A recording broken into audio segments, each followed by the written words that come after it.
teiste kohta alati must riime ülikiirelt lendab, seekord muudan veidi suunda ning räägin iseendast oma kahte venda. Mõlemad on minust erinevad, igaüks meist ise moodi stiili pisut heli keerab. Mul on kahte sorti sõpru, kui vaadata üldplaanis Kets, Lotsa, Eero, Upi ja teised räpinakaagid vastu kaaluks terve EHH.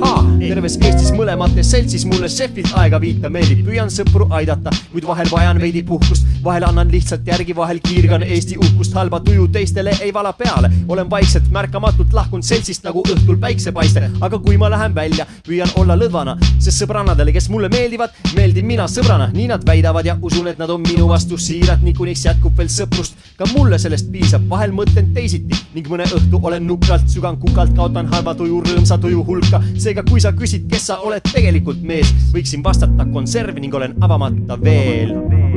Ma olen avamata veel. Tüdruk, ütle, mis sul on vaja, et olla hästi. Peres sõprust ja armastust. Aga raha, kas seda sul siis vaja ei läheks?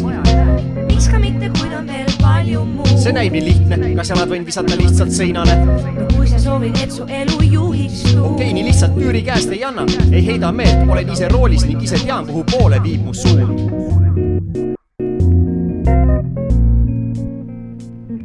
Hoian kindlalt kinni roolist, ei püüa selja taha pugeda. Ei loobi tühje sõnu, vaid püüan ikka asja eest sugeda. Päevi, mil sul oli veel sõpru, võid varsti kokku lugeda. Kui käid üles voolu kusemas sellel, kui sõbrad allpoolt suppelevad, püüan lihtsaks teha elu. Nii endal kui ka teistel kõige kiiremini õpin ujuma, ent külma vette heites ja ootan seda teisteltki. Sest ise liigun pidevalt mängimata juhtkoera nägijale, kes mängib pimedat. Ära imesta, kui ma ei püüagi, toetada sind igati, sest kui mina suutsin õppida, siis suudad seda sinagi. Ja ma ei lisagi parem juurde, mida ma arvan kerjustest, sest raha minu taskus pole mitte pärit pilvedest. Kuigi see polegi tegelikult ju tähtsaim, kui pungil on mu taskud, pigem on õnne leidmine. Mu tõeline elu raskus, sellepärast ma liigungi ringi ja järjest karastun, kuniks on leitud mu isiklik pere, sõprus ja armastus. Ja niimoodi iga elatud päev.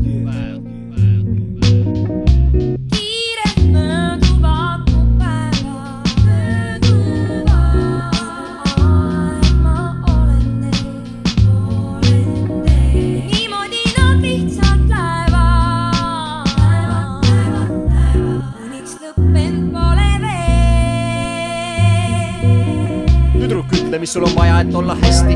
Peres sõprust ja armastust. Aga raha, kas seda sul siis vaja ei läheks?